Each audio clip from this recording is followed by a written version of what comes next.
Om Swastiastu. Terima kasih atas kesempatan yang telah diberikan kepada saya. Perkenalkan, nama saya KDIY Pratama, NIM 066. Di sini saya akan mempresentasikan mengenai karya tulis ilmiah saya dengan judul Gambaran Angka Lempeng Total pada Lolo Kunyit di Kabupaten Tabanan. Latar belakang. Keracunan akibat mengonsumsi loloh belum pernah dilaporkan, tetapi cara pengolahan loloh yang sederhana tidak menutup kemungkinan apabila produk loloh yang dipasarkan dapat terkontaminasi oleh mikroba patogen. Rendahnya keamanan produk loloh secara mikrobiologis diduga diakibatkan karena faktor sanitasi dan personal higienis. Berdasarkan hasil wawancara dan observasi, masih ditemukan produsen loloh kunyit di Kabupaten Tabanan yang memiliki sanitasi bahan, peralatan, lingkungan, dan personal higienis yang kurang baik. Berdasarkan penelitian yang dilakukan Putrawan 2020, dari 12 sampel loloh kunyit, sebanyak 4 sampel tidak memenuhi standar ALT menurut Peraturan Badan BPOM Nomor 13 Tahun 2019. Rumusan masalah. Bagaimana kualitas bakteriologis loloh kunyit di Kabupaten Tabanan dilihat dari angka lempeng totalnya. Tujuan umum untuk mengetahui kualitas bakteriologis pada loloh kunyit di 3 kecamatan di Kabupaten Tabanan dilihat dari angka lempeng totalnya. Tujuan khususnya untuk menghitung ALT pada loloh kunyit di 3 kecamatan di Kabupaten Tabanan, untuk membandingkan ALT pada loloh kunyit di 3 kecamatan di Kabupaten Tabanan dengan standar BPOM nomor 13 tahun 2019, untuk mengamati personal higienis dan sanitasi pada proses pembuatan loloh kunyit di Kabupaten Tabanan. Penelitian ini dapat digunakan sebagai acuan untuk penelitian selanjutnya yang akan melakukan penelitian sejenis. Manfaat praktisnya yaitu bagi produsen loloh kunyit dapat memberikan informasi gambaran kualitas bakteriologis loloh kunyit yang diproduksi sehingga menjadi acuan dalam memproduksi loloh kunyit yang sehat dan higienis. Bagi konsumen loloh kunyit agar mengetahui mutu bakteriologis dari loloh kunyit. Loloh kunyit merupakan minuman herbal atau minuman tradisional Bali yang terbuat dari kunyit kuning yang sudah dihaluskan, kemudian dicampurkan dengan bahan lainnya. Loloh ini merupakan minuman ready to serve yang harus melalui penanganan higienis selama pengolahan, sehingga sangat mudah terkontaminasi atau tercemar oleh mikroba kontaminan. Keberadaan mikroba patogen pada pangan biasanya yaitu bakteri Escherichia coli, Staphylococcus aureus, dan Salmonella sp. Angka lempeng total merupakan metode kuantitatif yang digunakan untuk mengetahui jumlah mikroba yang ada pada sampel, baik itu sampel makanan ataupun minuman. ALT secara umum tidak terkait dengan bahaya keamanan pangan, namun kadang bermanfaat untuk menunjukkan kualitas, masa simpan, kontaminasi, dan status higienis pada saat proses produksi. Berdasarkan Peraturan BPOM Nomor 13 Tahun 2019 mengenai persyaratan mutu minuman tradisional, maka jumlah cemaran mikroba pada minuman tradisional adalah kurang dari sama dengan 10⁻⁶ koloni per mililiter.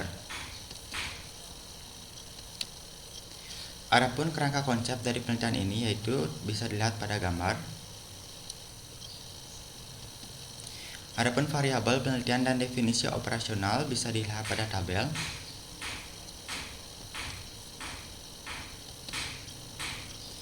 Jenis penelitian yang digunakan pada penelitian ini yaitu deskriptif. Pengambilan sampel penelitian dilakukan di 3 kecamatan di Kabupaten Tabanan, yaitu Kecamatan Marge, Tabanan, dan Keramitan. Pengujian sampel dilaksanakan di Laboratorium Panureksan Utama di Jalan Genitri nomor 11 Tonje, Kecamatan Denpasar Utara. Waktu penelitian dilakukan pada bulan Maret tahun 2021. Populasi dalam penelitian ini adalah 10 produsen loloh kunyit di 3 kecamatan di Kabupaten Tabanan. Sampel yang digunakan dalam penelitian ini adalah loloh kunyit yang diproduksi di 3 kecamatan di Kabupaten Tabanan. Kemudian jenis data yang dikumpulkan yaitu data primer dan data sekunder. Teknik pengumpulan data melalui observasi, wawancara, dan uji laboratorium. Instrumen pengumpulan data yang digunakan yaitu kamera, alat tulis, alat laboratorium, lembar pewawancara, dan observasi. Prosedur kerja. Yang pertama yaitu melakukan wawancara dan observasi kepada produsen loloh kunyit di 3 kecamatan di Kabupaten Tabanan, kemudian melakukan pengambilan sampel, mempersiapkan alat pemeriksaan, pembuatan NaCl 0,9% dan pembuatan media PCA. Kemudian tahap pemeriksaan terdiri dari preparasi sampel, yaitu dengan mengambil 10 mili sampel loloh kunyit kemudian ditambahkan ke dalam 90 mili NaCl 0,9%. Kemudian tahap pengujiannya yaitu terdiri dari membuat pengenceran sampel loloh kunyit, kemudian hasil dari pengenceran tersebut sebanyak 1 mili dituangkan ke dalam petri dish, kemudian ditambahkan media PCA cair, kemudian diinkubasi di inkubator selama 24 jam dengan suhu 37 derajat Celcius. Kemudian terakhir yaitu dilakukan pembacaan atau perhitungan koloni. Pengolahan data. Teknik pengolahan data yang dilakukan yaitu secara tabulating data. Kemudian analisis data deskriptif dengan mendeskripsikan data yang diperoleh dari hasil pengujian ALT pada lolo kunyit yang disediakan dalam bentuk tabulating data dan dibandingkan dengan standar BPOM nomor 13 tahun 2019. Gambaran lokasi penelitian. Kabupaten Tabanan terletak di bagian selatan Pulau Bali yang memiliki luas wilayah 839,33 km persegi yang terdiri dari daerah pegunungan dan pantai. Kecamatan yang dijadikan peneliti sebagai lokasi penelitian yaitu Kecamatan Marga, Tabanan, dan Kerambitan. Karakteristik objek penelitian. Lolo kunyit merupakan minuman herbal atau jamu khas Bali yang terbuat dari kunyit kuning yang sudah dihaluskan, kemudian dicampurkan dengan bahan-bahan lainnya. Lolo kunyit memiliki rasa dan aroma yang khas karena terbuat dari bahan-bahan herbal. Produk lolo kunyit dikemas dalam kemasan botol 30 ml yang tertutup rapat dengan mencantumkan merek atau label dagang. Berdasarkan wawancara dan observasi, untuk izin, sebanyak 8 produsen lolo kunyit tidak memiliki izin. Untuk bahan pengawet, sebanyak 10 produsen lolo kunyit tanpa menggunakan bahan pengawet. Untuk cara pengolahannya, sebanyak 6 produsen lolo kunyit melalui tahap rebusan. Dan untuk jenis air yang digunakan, sebanyak 8 produsen lolo kunyit menggunakan air keran atau ledeng. Masa simpan rata-rata lolo kunyit di Kabupaten Tabanan di ruangan yaitu masa simpannya kurang lebih 1-2 hari. Untuk di lemari pendingin, masa simpannya kurang lebih 4-7 hari. Untuk pengetahuan produsen dalam pembuatan lolo kunyit, sebanyak 10 produsen lolo kunyit di Kabupaten Tabanan pernah mendapat pengetahuan dalam pembuatan lolo kunyit. Berdasarkan hasil pengumpulan data yang dilakukan melalui wawancara dan observasi, bahan-bahan dan proses pengolahan lolo kunyit di setiap produsen di Kabupaten Tabanan tentunya berbeda-beda. Berdasarkan sanitasi bahan baku, dari 10 produsen lolo kunyit, 2 produsen lolo kunyit memiliki sanitasi bahan baku yang kurang baik. Berdasarkan sanitasi alat pengolahan, dari 10 produsen lolo kunyit, sebanyak 4 produsen lolo kunyit memiliki sanitasi alat pengolahan yang kurang baik. Untuk personal higienis, dari 10 produsen lolo kunyit, sebanyak 7 produsen lolo kunyit memiliki personal higienis yang kurang baik. Dan untuk sanitasi tempat pengolahan, dari 10 produsen lolo kunyit, sebanyak 4 produsen lolo kunyit memiliki sanitasi tempat pengolahan yang kurang baik. Berdasarkan hasil pemeriksaan angka lempeng total pada lolo kunyit di Kabupaten Tabanan, menyatakan bahwa dari 10 sampel lolo kunyit, hanya terdapat 2 sampel lolo kunyit yang memenuhi standar dan 8 lainnya tidak memenuhi standar menurut peraturan BPOM nomor 13 tahun 2019 dengan persyaratan ALT kurang dari sama dengan 10/6 kalori per mililiter pada minuman tradisional. Pembahasan. Menurut Pratiwi DKK 2015, rentannya keamanan produk lolo secara mikrobiologis diduga diakibatkan oleh beberapa faktor selama proses pengolahan produk lolo tersebut. Kualitas bakteriologis lolo kunyit yang diproduksi di 3 kecamatan di Kabupaten Tabanan sebagian besar tidak memenuhi standar BPOM nomor 13 tahun 2019. Hasil tersebut didukung dengan observasi, pengamatan, dan wawancara yang telah peneliti lakukan.